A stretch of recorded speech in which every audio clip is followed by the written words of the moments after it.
engrave just about anything. This is John at L&K Trophy House, 1115 Memorial Boulevard, just down from Smith Brothers Car Wash. It's the most wonderful time of the year. Merry Christmas from all of us at News Radio WGNS. Rutherford Issues with Brian Barrett on FM 101.9 and AM 1450 Murfreesboro, FM 100.5 Smyrna. Listen and watch at wgnsradio.com.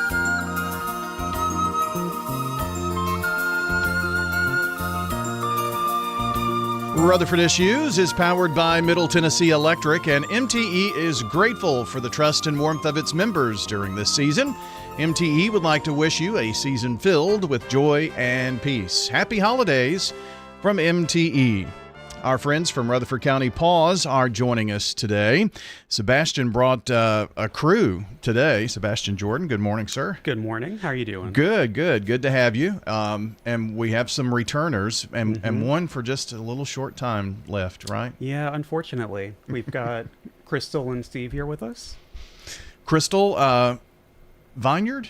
Vineyard. Oh, that's what I thought. I was, it's Vineyard, right? Yes. I guess you've been called a few things, right? I have. That's definitely not the worst thing I've been called. I understand. So I hope you're off to good things for you. But I am. Well, good. Yes. Very good. And Steve Edwards here, the Cat Man, he's affectionately known, right? Yes. But you told me a dog joke a second ago. Yeah. You want to hear it again? Let's hear it. Well, yeah, we might as well put a little, brightness in everyone's day. Well, a friend of mine was spending Christmas in Arizona with his son and their family, and they had brought a dog with them. They stayed at a Airbnb, and anyways, the pit bull had gotten a hold of a bag of Scrabble tiles, and ate every one of them. And so they rushed him to the vet, and no word yet.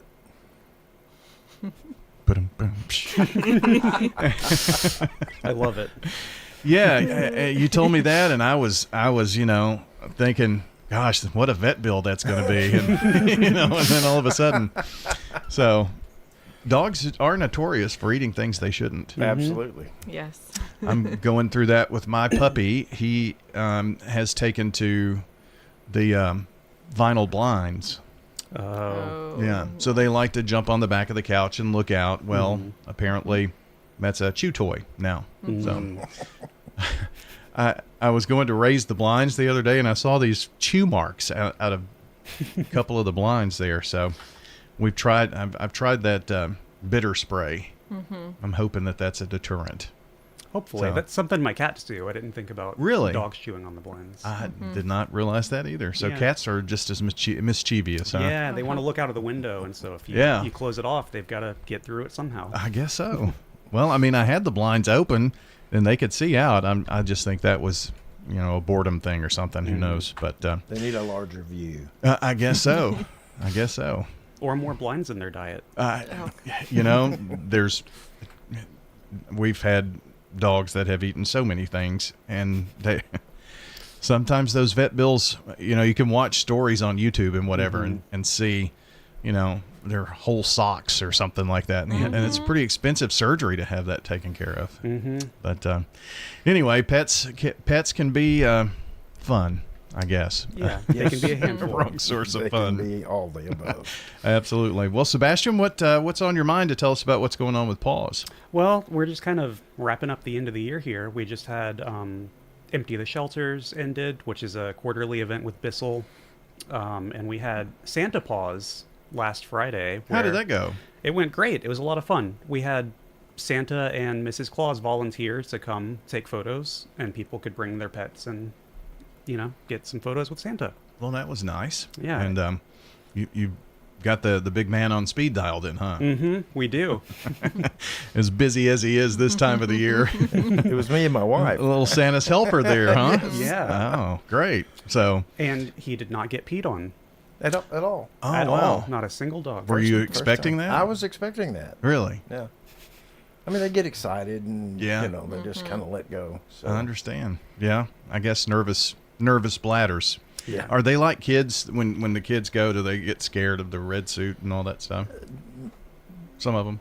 Maybe, but our daughter-in-law brought our grandson and granddaughter, and our grandson's 4, and he would not come nowhere near me. Really? Yeah. He was like, and I pulled the beard down, and I'm like, Charlie, man, it's Papa. And he's like, no, it's not. Any of the animals have that same reaction? No. No. They did very well. Very well. You're kind of just scary anyway, right? Yeah, pretty much. Oh, so the partnership with Bissell, that is, Sebastian, kind of you said quarterly thing that's done? Yeah, they run it every quarter. So there will be one in the spring. Not sure about the dates yet. Okay. But yeah. Chris, go ahead. Oh, sorry. We had 35 adoptions from this most recent one. Very good. That's pretty good numbers, good. I guess, huh? That is good. Very good. So, Crystal, kind of tell us a little bit about what you do at PAWS, and just kind of talk about that bit. So, title is Volunteer and Foster Coordinator.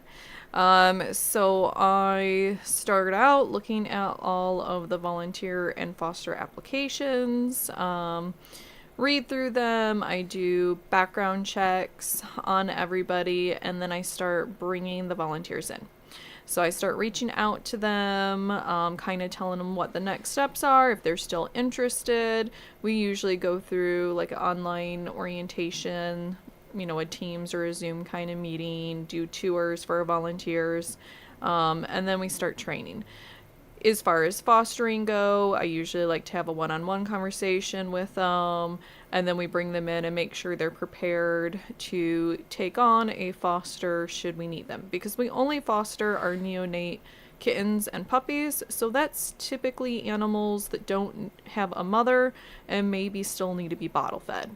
So it's a pretty big commitment for somebody who wants to do that, but they always have the option to say no if I reached out to them. So once volunteers are in, we go through training. I kind of show them how to use our volunteer program to schedule themselves, take themselves off of the schedule, until they're kind of self-sufficient. Of course, we're always here to answer questions if they have them. But that's pretty much it. Most of the volunteers come in, maybe Steve could answer the question why, but a lot of our volunteers are there because they really have a passion for the pets. And maybe they have a passion for the community. Maybe they really want to talk to the public and help assist them when people are coming in looking for their lost family pets, or when they're trying to adopt a new family of their house. And they're that first face to greet them and welcome them in. So as a volunteer coordinator and a foster coordinator, I'm really just here trying to facilitate that, organize everything, and I do a lot of scheduling.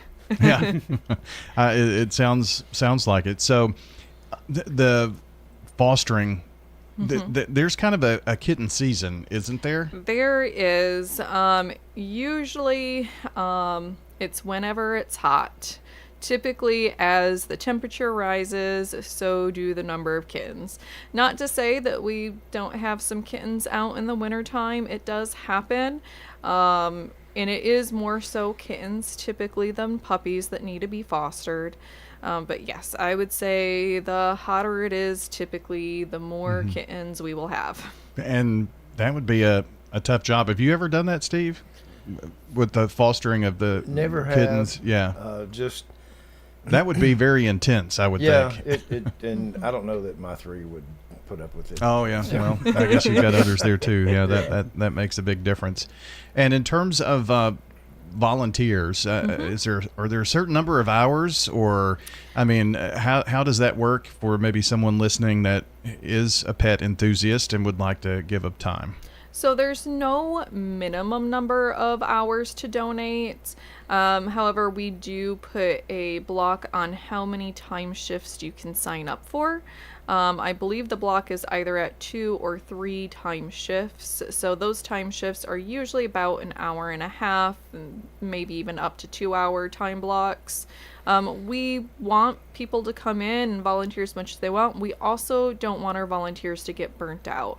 If you've ever worked with volunteers before, volunteer burnout is a big thing across multiple agencies, and that can happen when a volunteer feels overworked and underappreciated. So for that reason, we do limit how much a volunteer can donate. And then you've got this guy here. We do. Are you an exception to that rule? Pretty or? much. I've been there longer than a lot of the employees and most of the volunteers, or just about all of the volunteers. Yeah. And I'm Tuesday, Thursday. I do events on Saturday. We do popcorn. My wife helps with that as well. But anytime they need me, they just holler and I'll be there. Does your wife go and volunteer the same amount as you? No, she doesn't volunteer there. She does volunteer work elsewhere. Okay. But like on the Saturdays, when we do popcorn, she comes with me and we do popcorn and just for like 4 hours make popcorn. Yeah. Just bag after bag after bag. As much as you can make, they're Yes. eating it, huh? Well, that's good. And it's great to have Crystal volunteers like that, but not everyone has to have that strict of a schedule. And Correct. I guess just maybe get in and ask questions if they're interested. Definitely. In fact, some of our volunteers may only be able to donate 1 day a month to volunteer, which isn't a problem once they're trained. Sometimes the training process can be long, especially when we're talking about me leaving and a new volunteer coordinator coming in and getting trained.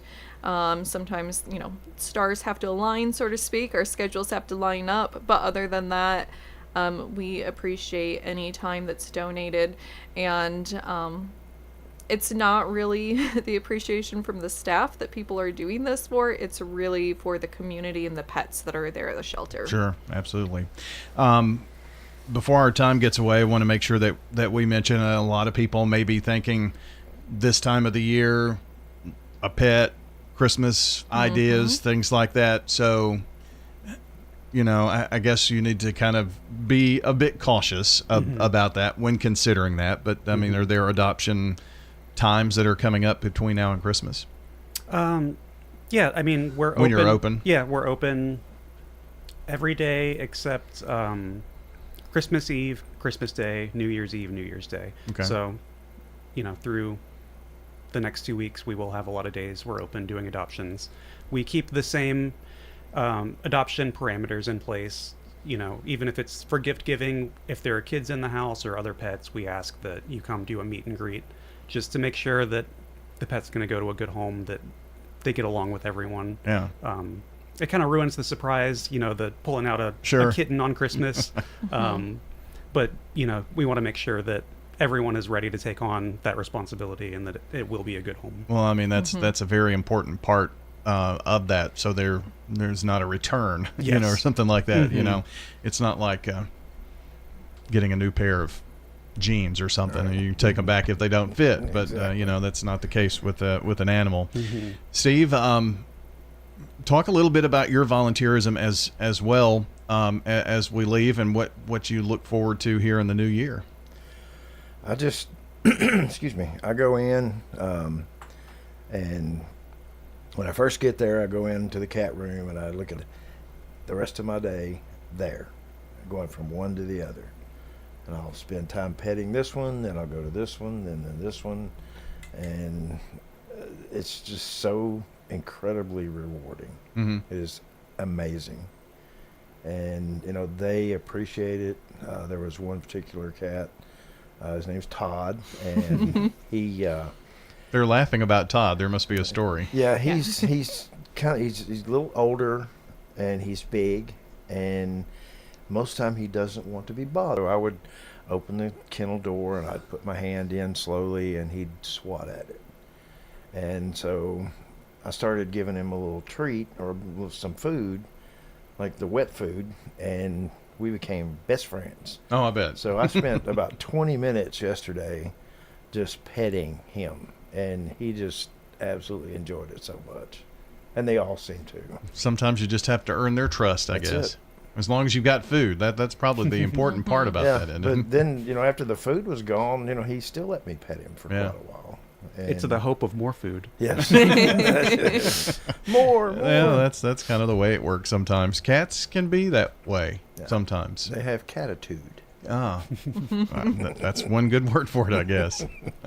Well, I appreciate you all coming in here this morning, and wish you a very Merry Christmas and everybody at PAWS, and good luck in the future there, Crystal. Thank you. And Steve, keep being the cat man, I guess, right? That's me.